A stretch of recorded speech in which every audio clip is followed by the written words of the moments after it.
بسم اللہ الرحمن الرحیم۔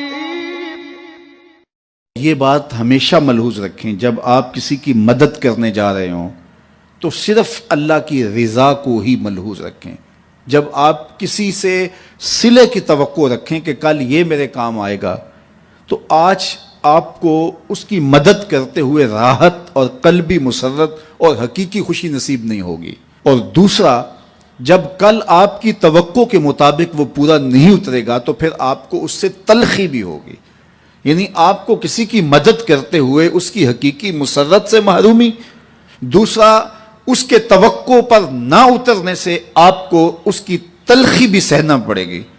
لیکن اگر آپ اس کی مدد اس لیے کر رہے ہیں کہ میرے رب کا بندہ ہے، الخلق عیال اللہ، تو میں اللہ کے بندہ ہونے کے ناطے سے اس کی مدد کر رہا ہوں، اور پھر آپ کو اور سرور بڑھ جائے گا کہ میں اس کی مدد اس لیے کر رہا ہوں کہ یہ میرے حضور کا غلام ہے، بس یہی آپ کی ترجیح ہوگی، تو پھر آپ اس کی مدد کریں گے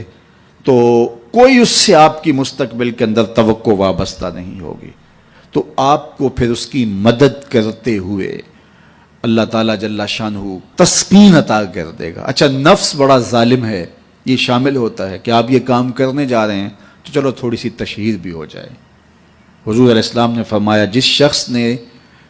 کوئی کام دکھلاوے کے لیے کیا، اللہ اکبر، اللہ تعالیٰ جل شانہ اس کے معاملے لوگوں کو دکھا دیتا ہے۔ جو دکھلاوے کے لیے، ظاہریت کے لیے کام کرتا ہے، پھر اس کے عیوب ظاہر ہوتے ہیں اور لوگوں کے سامنے آتے ہیں۔ ہم کتنے لوگوں کو ایسا دیکھا ہے کہ پھر وہ لوگوں کی نظروں کے اندر رسوا ہو جاتے ہیں، ان کے ایسے امور لوگوں کے سامنے آتے ہیں۔ تو اس لیے مجھے بھی اور آپ کو بھی یہ چاہیے کہ اپنے عمل کے اندر کبھی بھی ریا پیدا نہ ہونے دیں۔ جب کسی کی مدد کریں، کسی دکھیے کے کام آئیں، تو اللہ کی رضا ہمیشہ ملحوظ رکھیں، اور وہ کسی ذاتی تشہیر کے لیے اور ذاتی مقصد کے لیے نہیں، بلکہ رضا الہی کے لیے آپ کا وہ عمل ہوگا تو زندگی نور علی نور ہو جائے گی۔ اللہ کے محبوب علیہ السلام نے خاص طور پہ جب آپ کسی کی مالی مدد کرتے ہیں تو اس میں اس انداز سے مدد کرنے کی تلقین ارشاد کی کہ فرمایا، وَرَجُلٌ تَصَدَّقَ بِصَدَقَةٍ فَأَخْفَاهَا حَتَّى لَا تَعْلَمَ شِمَالُهُ مَا تُنْفِقُ يَمِينُهُ، کہ جو شخص صدقہ کرتا ہے اور اتنے مخفی انداز میں صدقہ کرتا ہے کہ جو دائیں ہاتھ نے خرچ کیا بائیں کو اس کی خبر نہیں ہو سکی، تو آقا کریم فرماتے ہیں کل قیامت کے دن جب کوئی سایہ نہیں ہوگا، اللہ اس شخص کو اپنے عرش کا ٹھنڈا سایہ عطا فرمائے گا۔ تو اپنی زندگی کے اندر اس بات کو شامل کیجئے کہ اللہ کی مخلوق کے کام آئیں، اور جب اللہ کی مخلوق کے کام آئیں گے تو یہ آپ کے باطن کی تسکین کا سبب ہوگا اور قرار جاں کا ذریعہ بنے گا، اور حضور کی خوشنودی آپ کو نصیب ہوگی۔ میرے والد گرامی رحمۃ اللہ تعالی علیہ فرمایا کرتے تھے کہ اگر تم یہ چاہتے ہو کہ تم سے رسول کریم پیار کریں تو تم حضور کی امت سے پیار کیا کرو۔ آپ کسی کے بچے کا منہ چومیں، اس کی گال سہلائیں، اس کے سر پہ شفقت سے ہاتھ رکھیں، اس کو 50 روپے 100 روپے خوشی سے دیں، تو آپ اس کو دے رہے ہوتے ہیں، اس کے باپ کے چہرے کو دیکھنا کہ تم تمہارا ہوتا ہے، اور وہ آپ کے اوپر فدا ہو جانے کو چاہ رہا ہوتا ہے کہ یہ میرے بیٹے کی گال سڑا رہا ہے۔ یار کوئی کسی کے بیٹے سے پیار کرے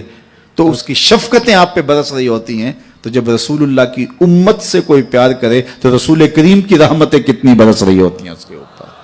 اس لیے حضور کی امت سے پیار کرو۔ اللہ کے محبوب علیہ الصلوۃ والسلام کو اپنی امت سے اتنا شدید پیار تھا، اتنا شدید پیار تھا کہ فرمایا کہ اگر تمہارے پاؤں میں کانٹا بھی چبھ جائے تو اس کی تکلیف بھی مجھے ہوتی ہے۔ عزیز علیہ ما عنتم، تمہارا مشقت میں پڑنا اس نبی پر گراں گزرتا ہے۔ مبتلائے درد ہو کوئی عذر روتی ہے آنکھ، کس قدر ہم درد سارے جسم کی ہوتی ہے آنکھ۔ تو آئیے میں اور آپ اس بات کو اپنے اندر اتار لیں کہ ہم حضور علیہ السلام کی امت کے ساتھ اور اللہ کی مخلوق کے ساتھ رویوں کے اندر اتنی خوبصورتی رکھنی ہے